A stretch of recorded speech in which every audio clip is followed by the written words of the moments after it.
Moi, il y a des choses qui m'interpellent dans le football. Quand tu es un vrai patron à la tête du club, je ne dis pas que Pep Genesio n'est pas un vrai patron, mais là, quand je vois ces déclarations, je me dis qu'il y a un vrai souci. Ça te fait rire.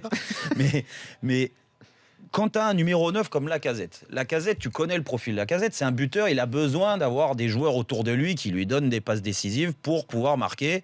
Et lui, il a qu'une idée en tête, c'est ça. Et c'est le rôle du buteur, comme beaucoup de buteurs. Et ça, on peut comprendre l'égoïste de ce rôle-là. Tu as un numéro 10 à 9,5, donc Fekir. Une tactique qui est mise en place pour que Fekir s'éclate proche de Lacazette, et qu'on vienne me dire que le profil de Fekir ne correspond pas forcément à celui de Lacazette, c'est pour ça qu'ils n'arrivent pas à se faire de passes ensemble. Mais qui c'est le patron? Qui c'est qui fait les séances? Moi, parenthèse, les profils, a priori, je les trouve complémentaires. Exactement. S'ils n'ont pas envie que ce soit complémentaire, c'est autre chose. Ça, c'est autre chose. Mais ils sont complémentaires, les deux profils. Aujourd'hui, tu as un Fekir qui est capable d'éliminer, qui est capable de faire des décalages, et une fois qu'il a éliminé... Il faudra qu'il perde quelques kilos. Voilà, quand il est en forme, parce que là, ce que j'ai vu de Fekir l'année dernière, avant qu'il se blesse, c'était exactement ça. Et là, il n'y avait pas de problème de relation avec Lacazette ou les autres autour de lui. Aujourd'hui, vous l'avez vu hier, là? Oui, Nabil, exactement. Il marchait d'ailleurs sur le terrain. Mais ça, c'est le rôle du patron du club. Ce que je veux dire, c'est qu'aujourd'hui, Fekir, il n'est pas dans un état pour être un des meilleurs joueurs lyonnais. Il est loin, le Messi du Rhône. Hein.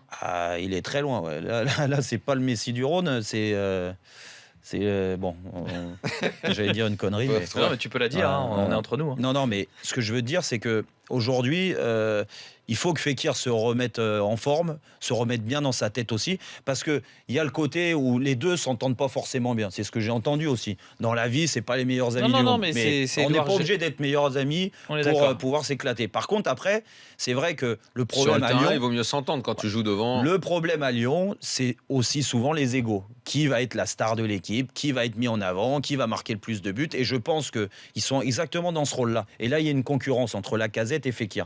Et elle ne devrait pas exister, cette concurrence. Et si tu as Pep Genesio qui est là, au milieu, et qui dit, écoutez les gars, là, toi Fekir, tu vas faire des bons matchs, tu vas faire des décalages, tu vas reprendre déjà, tu vas perdre un peu de poids, parce que là, tu me parais un peu lourd sur le terrain. Tu vas aider Lacazette à marquer des buts. C'est possible d'avoir une allure quand même pareil en équipe de France, franchement, professionnel. Moi hier, alors après il y a les effets. C'est une honte quoi. Il a toujours un peu se présenter comme ça. Non mais là, tu rigoles. Mais là, le problème c'est que Fekir, il joue comme il jouait l'année dernière, mais il a pas le coup de rein. Il a pas. Alors en plus de ça, il peut pas avoir le coup de rein. Là au mieux, il a le coup de bide. Ouais, là, il tombe pour se relever. C'est compliqué. Non, mais ce que je veux dire, c'est que cette relation. Il a un bide de châtelain là. Pour moi, elle doit être beaucoup mieux que ça, mais ils ont les profils pour être vraiment complémentaires. Et s'ils n'y arrivent pas, c'est déjà un problème de niveau entre les deux, parce qu'il faut aussi que Lacazette et Fekir soient à leur meilleur niveau, et ce qui, à mon avis, n'est pas le cas en ce moment. Et que, je me répète, que l'entraîneur, celui qui met l'équipe en place, il fasse en sorte. Ou sinon, si ça ne va pas, tu changes de tactique, ou tu changes les hommes.